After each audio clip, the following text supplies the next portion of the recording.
everybody, and welcome to the Jerick Show. As always, on this professionally produced show, I am Javad Malik, and we have got a great show for you this week. I know we weren't around last week because, well, we will get into that in a second, but after that brief interlude, we are back, so enjoy. Welcome to the Jerick Show, featuring your hosts, Javad Malik and Eric Crone. Timely topics, poorly presented. Alongside me, as always, is the lovable, the handsome. Oh no, he's not here. Oh, it's Eric Crone. I see how you're starting already. How you been, Javad? I've been good. How about you? How are you doing? And how? I'm glad to have you back. Actually, last week, you weren't around for personal reasons, and then I just didn't have in my heart to kick a man while he's down. Let's put it that way.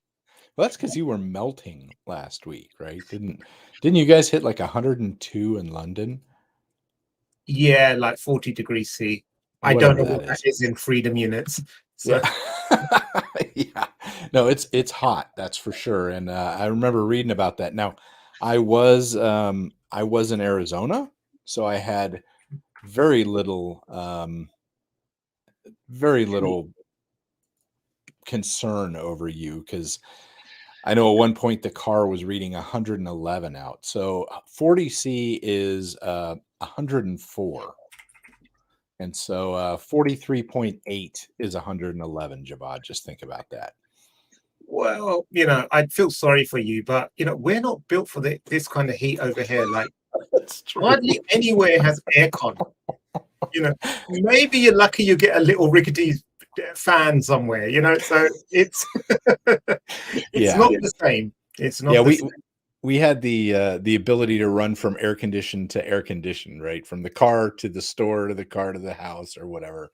And when you say run with your broken foot, I can just imagine you reeling it clop, clip, clop, clip, clop. Yeah. No, I was thinking about y'all and all that heat, because that's kind of crazy for folks that aren't used to it, for sure. And I know we had some heat here in the US as well, so it's all together been pretty warm. It has, and then some people have been lighting fires just to stay even warmer. Did you hear about that one forest fire? It was started by one of those carbon offset companies. Is one of those companies that there's a carbon offset, and they actually started one of the fires, or two fires or something. And daisy.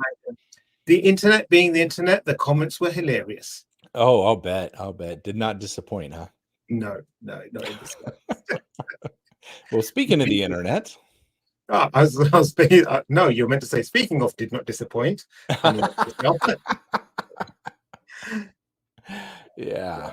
T-Mobile pitches $4 per person settlement for data leak impacting 80 million people. So that's 3,200 million. Yeah, something like that. I don't mathematics much. Yeah. Well, you know what? Because they're saying here, class action suit for $350 million. It's right there on your screen in front of you. I don't read very well either. But... Yeah, this we know, and it's too early to do math. I've had a cup of coffee, but it's that hurt. Maths. It's short for mathematics. Yeah. So this one here, I chose this because if you've ever wondered how valuable your information is, we now have an answer. It's worth $4 for your name, your driver's license, and social security number. All of the very sensitive PII is worth a whopping $4. So I'm assuming they're going to slide this into the bill to offset one of the fees, like perhaps the just because we can fee, which they're going to temporarily assess for $5 during the time that they pay you your $4. I'm a little cynical on stuff like this, but they have so much information and they collect so much sensitive information that, this just kind of, I don't know, it hurts my heart to see them kind of get away with this. It is. It's you put it like that. And you remember a few years ago, and there's been several studies like people on the street, they give up their passwords in exchange for a chocolate bar or something. Yeah. If you do the maths, they've worked out ahead because they've given a temporary piece of information that is changeable very easily for a piece of chocolate, which is maybe 50 cents or $1. But then if you think of they've worked out. So I think they're clever. We spent years saying that how dumb could they be for giving away their password for $1 or for a chocolate bar? No, they are the clever ones. They are the clever. Yeah, at least they got their money's worth, I suppose, for something you can turn around on your password manager and say, change it. Yeah. So, yeah. And here's another one. I thought this was kind of interesting because several years ago, I actually did a talk. I believe it was at Port of Los Angeles because they're hit so much. So I was actually talking with alongside the Coast Guard and some other groups to a bunch of the people that were there. And, I had never really given things like our ports a lot of thought on this. But, for nation states, for example, that's who they think is doing this. And they were up to 40 million attacks per month. Okay. What's an attack? What's that? Is it an actual attack or a port scan is defined as an attack? This is kind of like everything. This is phishing attacks. This is, all that kind of stuff. But 40 million a month is a lot. And I started thinking about it. And frankly, they think these are from nation states, like I said, and the disruption that they could cause by taking out a port the size of Los Angeles, which we've seen ports taken out before. We've seen ships that had to circle for a while because they were infected with ransomware. They wouldn't let them come in and dock and potentially spread this kind of stuff, right? We've seen that happen.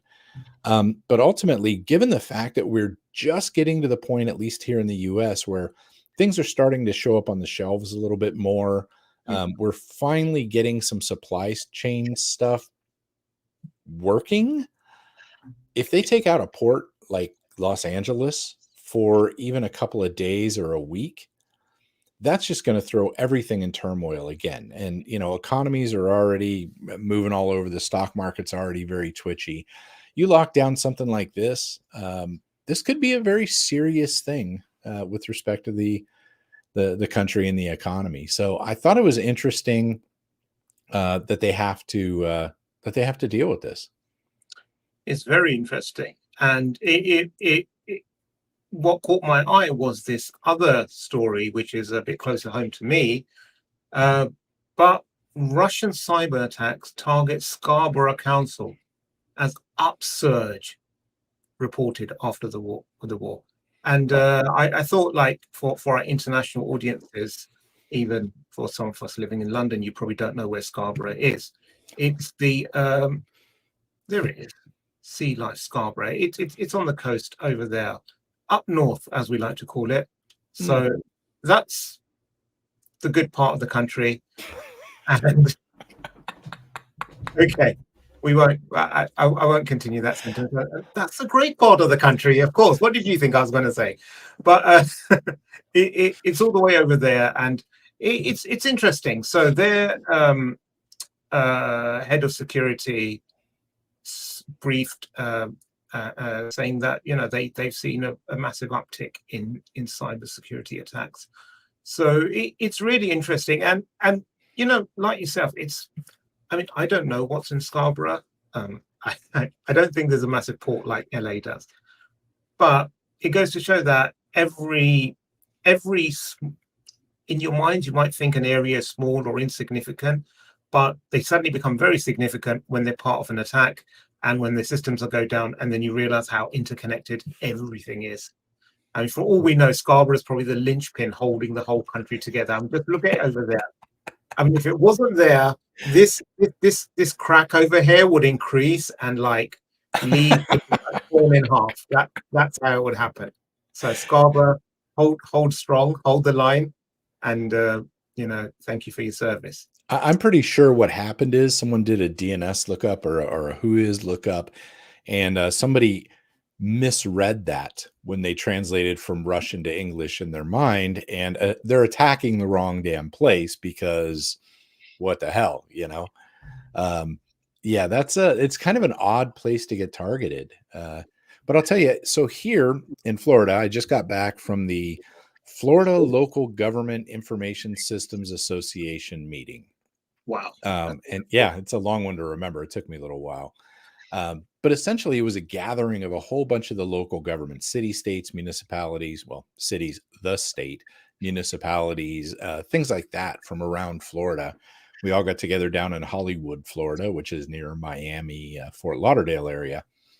And it was interesting hearing from so many of them and talking to them about the attacks that they're experiencing as these municipalities. And my heart's always gone out to groups like this. You know that when we have stories on here about that, you got the one IT person that's supposed to be running everything and keeping everything secure. You know, they have a $7 a year budget to use at like MSPs or MSSPs. Yeah. Um, but yet, when these attacks happen, they can really disrupt a lot of things in the areas for the citizens, for the people. And, you know, it causes a lot of problems when these organizations are hit like that. And they're all struggling with it, just like this poor town of, I've already forgotten what the name of it was. It was the small unimportant town on the Yeah. coast there. What we don't know is that maybe the entire UK is getting hit at the same level. The guy or the girl or the team that is based in Scarborough, they're just like so much more efficient at detecting these attacks. Like there's just probably like some one person who's like this intern who's a whiz, who's just like now sorting these out, a one person SOC. And they're like, oh, do you know we've gone up by 200% since this happened, and I can identify this, and everyone's like, wow. Somebody God, spun up a sim. yeah, exactly. They're like, They kicked you know, they kicked OSIM to life. you know, I was talking to somebody from one of these municipalities, and, and they were saying like they ended up making the news for some stuff, and the comments from this person were kind of like, why would you hold a press conference? Like, we know this is happening to everyone else. Why did you make us the poster child for this particular thing? And I couldn't help but to laugh a little bit because they are all getting it. But maybe that's it. Maybe they just said somebody in PR was silly enough to go, "Hey, we should put this out there," and everyone else is going, "Yeah, we know." Yeah. You never know. You never know. But the last story we have, and you know, we've talked often about how these criminal gangs are getting more professional in their attacks. They're very well structured. They have 24/7 capabilities. They support. They follow the sun. You know, everything is there. And in the latest incarnation of Lockbit, oops, I didn't mean to do that. I meant to bring this up. Once again, the professional production of this. This is why our tagline, and please subscribe for more of this craziness, right? But our tagline, timely topics poorly presented. Yeah, we're there, folks. We're absolutely there. Yeah. That's the Brit shooting himself in the foot. So Lockbit 3.0 now has a bounty program. So they are inviting, hold on, the text is here somewhere, hackers, ethical and unethical hackers, to come and find, we invite all security researchers, ethical and unethical hackers on the planet to participate in our bug bounty program. The amount of remuneration varies from $1,000 to $1 million.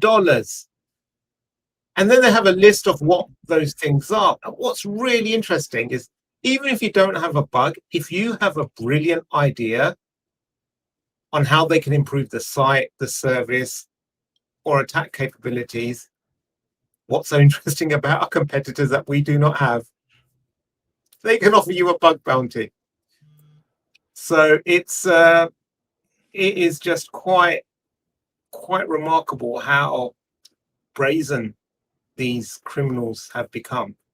And you can tell that there's a lot of money in cybercrime now, that they can afford to go out and then be recruiting people, project managers, running bug bounty programs. I'm sure pretty soon there's going to be some sort of like dark Gartner firm spun up that only looks at these. They take briefings from all these groups and then they write reports. They have the magic quadrant. The magic dark quadrant. Yeah, the dark quadrant. If you want ransomware as a service, then this group is in the top right. It is amazing how mature these groups are, and that's something I do try to get across in my talks a lot, because I think a lot of places underestimate the adversary here, if you will. And these folks are, man, they got it together. You're right. There's been support in ransomware for a long time, and sometimes very good support. Like I remember Spora had a little chat box over on the side that you could chat with them, and they were very responsive, very helpful, all that kind of good stuff. They've really patterned these things after legitimate business offerings, and they're structured. They're well run. Things like this bug bounty. Although I'm questioning if you're an ethical hacker that is turning in a bug to help make that malware more secure, are you really still an ethical hacker? This is like the what is it? The doctor's Hippocratic oath, is it? Right. So there's a murderer on your operating table, and he's got 3 bullets in him. Like, do you save him or not? Yeah. So it's I think that's how if I was a bug bounty hunter, that's how I'd rationalize it. I'd like, look, there's bad code, it needs to be patched. I don't know whether it's good code or bad code. That's not for me to judge. No, I would disagree with that strongly.